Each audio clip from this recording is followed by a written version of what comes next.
Bienvenue sur Étoiline Inès TV. Si vous êtes encore nouveau ou nouvelle sur notre chaîne, n'hésitez pas de vous abonner massivement, aimer nos vidéos, commenter et partager. Chez Étoiline Inès TV, c'est la qualité, la différence et la vérité. Triste nouvelle, triste réalité, la famille makambo moko ya pasi o wapi vide loin. Hey, mokili mawate bandeko nanga mokili kobanga mokili penza mutu pasi la famille mokili oyo ekomi kolelisa pas possible mokili oyo bandeko nanga eza somo. Salut cher Bouchou, salut cher abonné, salut cher connaissance, salut surtout les amis de Étoiline Inès TV. J'espère que vous allez bien. Quant à moi, je suis bel et bien, super bien par la grâce de Dieu. Cher Bouchou, cher abonné et cher connaissance, yalelo vraiment na mimeli bino vie de loin bande kunangai na mimeli bino vie de loin makambo ya pasi pas possible. Avant to kota na moi makambo na biso ya lelo na koningana nous na sensibiliser batu onyo soto. Si c'est la toute première fois ya kokota na chaîne na biso, chaîne moko kitoko, chaîne ya batoli pas possible et pourquoi pas chaîne na bana nzambe. Je vous prierai surtout de vous abonner massivement. Abonnez-vous. Cliquez aussi sur la cloche de notification pour surtout recevoir les nouveautés de notre chaîne. Aimez la vidéo, la famille, commentez et partagez. Et que ça la biso oyo penza tolobaka na biso chaque jour tokos makasi. Bande konanga bozwana no bakiti bo vanda kande na lobaka makambo mosusu ezalaka bien bozaya ko vanda zo penza kiti na yo vanda tia mwa mai na yo pembeni tia mwa jus na yo pembeni mwa sucre na yo ezangaka te kote mosusu tia mwa ti tia mwa café na yo na système kaka ya kitoko kote mosusu tia mwa eloko kolia ezalaka bien olanda émission bongo ozoliaka na yo nga kote nanga en tout cas la famille naza na mwa jus nanga na melana nu mwa muke kandenge zalaka na système moko ya bien makasi jus moko kitoko bande konanga kandenge na bandolo ba triste nouvelle triste réalité la famille makambo ya son bande konanga toye ko vanda ka boye kande ba betela biso masolo kandenge ba information ekotaka kandenge tolobaka biso moko na anglais ba news ekotaka bande konanga na ovanda ka boye na ba makambo ekoti bande konanga toye ko vanda ka boye ba yeko yebisa biso kendenge za boye ba uti ko bwakela comédien na biso star na biso ya kitoko star na biso oyo asepelisaka biso ba uti ko bwakela ye maladi ya mbasu bande konanga na côté nanga kutu esalaki nga choc makasi esalaki nga choc parce que lelo to mona na monde ya théâtre na biso ekomi neti monde moko boye bande konanga eza place ba maladie ezo circulaka eza place moko bande konanga donc biloko mabe muke o comédien boye akufi o comédien boye ba enceinte o comédien boye kendaki e mataki ekitaki ezongaki bande konanga na donc na monde théâtral na biso makambo ezaka makambo chaque jour tolala tolamuka makambo ezozanga te bande konanga ezo sala pasi pe mingi na motema yo sala pasi makasi komona ba comédien na biso baza batu moko kande na lobaka nanga chaque jour baza batu moko ba changeaka ba humeur na biso ba changeaka biso penza ba humeur il y a de ces personnes à la mukina na tongo boye azana ba kanda to moi eloko moko to moi kandenge zalaka ba circonstance moko ya mabe ekwela ye mais na rotala ba film na biso mosusu emotivaka ba humeur na biso motivaka pe biso échanger pe mutu humeur omona mutu alamukaki na bakanda mutu alamukaki na basusi na ye atali ba théâtre na biso epesi ye mwa esengo akomi koseka mais kotala babiloko oyo ezokomela ba comédien na biso bande konanga ezosala pasi. Il n'y a pas longtemps Ce qui te koloba ya de cela ce qui 5 mois 5 à 6 mois to utaki komona awa ezalaki mbutu na vie ya vie de loin na mwasi na ye bandeko na ngai ezalaki matata kandenge ezalaka matata na libala. Il y avait même de ces personnes bakotaki sur les réseaux sociaux pour insulter la femme de notre star qui est vie de loin. Ba insultaki ba finga ye combien zandumba azo bimaka na Isidore ba makambo bimaki ebele. Makambo wana etambolaki sur les réseaux sociaux à peu près c'était presque 3 semaines. Ezalaki kaka mwasi ya vie de loin, mwasi ya vie de loin, mwasi ya vie de loin, ezalaki somo. Na minito okutu to bando kanisaki non minito yo vie de loin pe apema azala pe a enjoy vie na ye quoi a savourer pe bolingo na ye a savourer pe vie na ye kandenge zalaka et du coup to yaki komona il y a pas longtemps il y a ce qui 2 semaines banungu mususu ebimaki ke matata lisusu na libala ya vie de loin bande kona nanga bien ke biso to yaki ko sala émission te parce que ezalaki ba information moko ezalaki nango flou ezalaki moi louche yango to yaki ko sala ba émission te parce que balobaki ke non na libala vie de loin matata lisusu ezongi met tolingaki kokota kota penza te mais ya tout oyo na ko vanda ka boye baye ko benga biso ke non ndenge za boye vie de loin babwakeli mbasu bande konanga ezo sala pasi na oyeba te batu oyo babwakelaka baninga bambasi toloba nanu to solula nanu tango bosala ka bongo bokanisaka nini ata soki mutu asali yo mabe et d'ailleurs toloba nanu bandeko nanga ezate ke mutu asali yo mabe la plupart de personnes o babwakelaka baninga bambasu ezalaka teke mutu asali ye mabe te ezalaka kaka par jalousie komonaka évolution ya mutu parce que y a pas longtemps vie de loin ayaki kolakisa ndaku na ye ndaki kwa kitoko ya un étage oya tonga à la kisa yango c'était sur ba TikTok il y a de ces personnes même na ba page ba Facebook ba tiaki yango ndako ya vie de loin ndako moko kitoko to yebike na ba comédien na biso na ba comédienne na biso ezana ba comédien oyo bazana mayele ezana ba comédienne oyo bazana mayele alobi ke non comme on travailler bongo na zozwa ka ba mbongo na nga na za star batu nyonso ba yebinga ce qui est bien et puis ekosunganga ezana construire ndako pona bana nanga na construire ndako pona futur nanga toyaki komona ndako a vie de loin et après komona ndako tala makambo kweli vie de loin wana nyonso tu ezakaki jalousie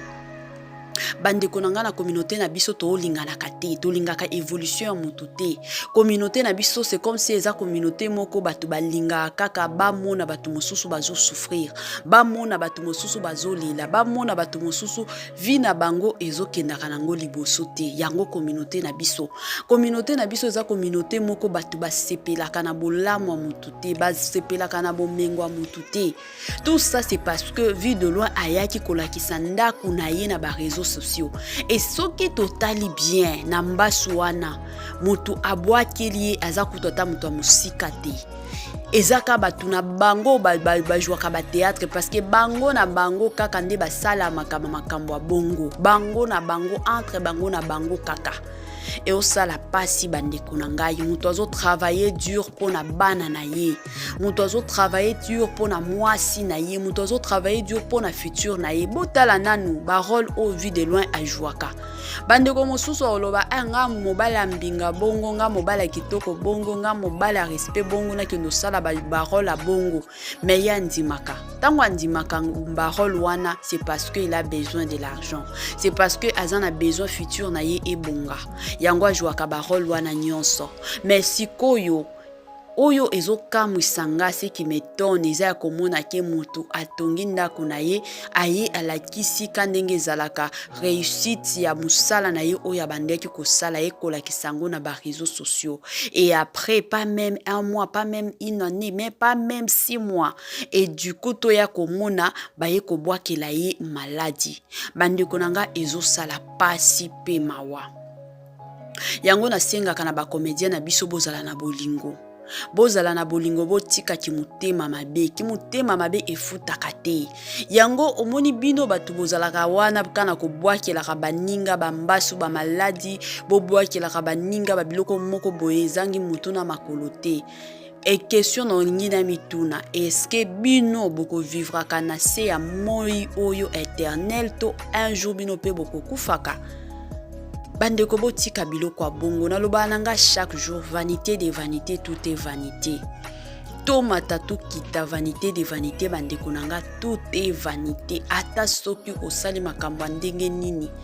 to yebaka keno mokili oyo tokotika ngo biso toza neti bapaya na se ya moi toza bapaya na se ya moi soki ngonga na yo eleli bande ko nanga okotika okokende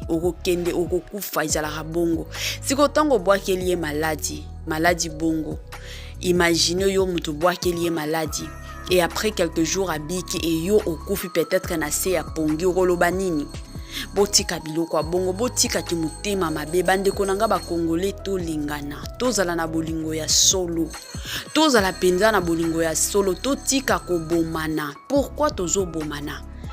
kandenge bomo na vie de loin wana zola mukaka tongo ake koluka yo pe la mukatongo kendo koluka et puis elo mosusu o ifoto yebaka totiaka na mutu place nyonso tozo tambolaka eza que mutu na mutu azana bénédiction na ye mutu na mutu azana étoile na ye mutu na mutu azana ngonga na ye. Dans ce monde bande konanga il y a de ces personnes qui bakokufaka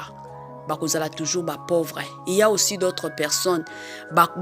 botama bazaki ba pauvre mais tango bakokufa ba riche. Il y a aussi batu mosusu botama ki ba riche mais bakokufa ba pauvre.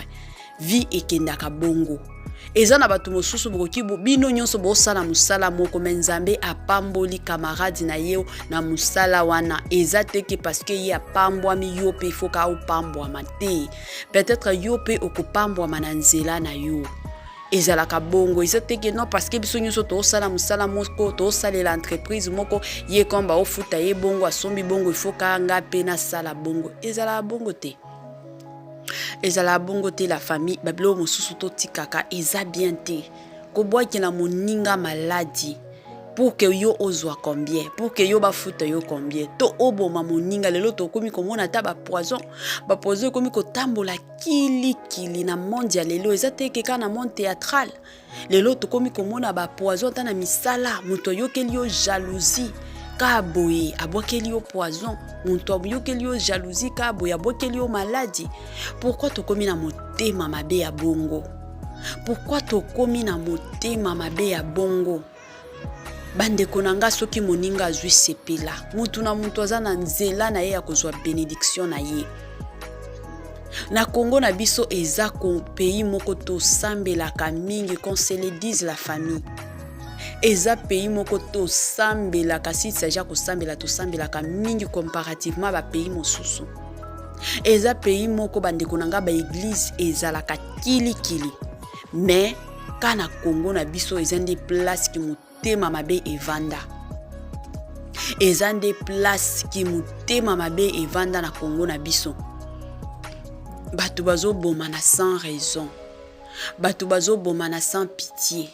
Batu bazo boma na bande kunanga sa kotala ta simate ke non mutu ona lingina boma azana famille azana bana azana mwasi azana baleki azana famille oyo yende mutu azwaka soin na bango.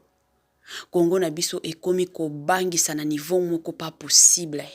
Bande kunanga tozala na bolingo ya solo to tika ki mutema mabe lelo to komi komona batu ebele ata avandi ka boye akomi kotalela vie na yo akomi ko calculer leyo mbongo bafutaka mutu wana moni ndenga za boye bafutaka ye boye tala mbongo donc fin du mois wana basala ka boye donc mutu oya yebi ata vie na yo te mais azo calculer salaire na yo azo calculer vie na yo ndenge o vivraka.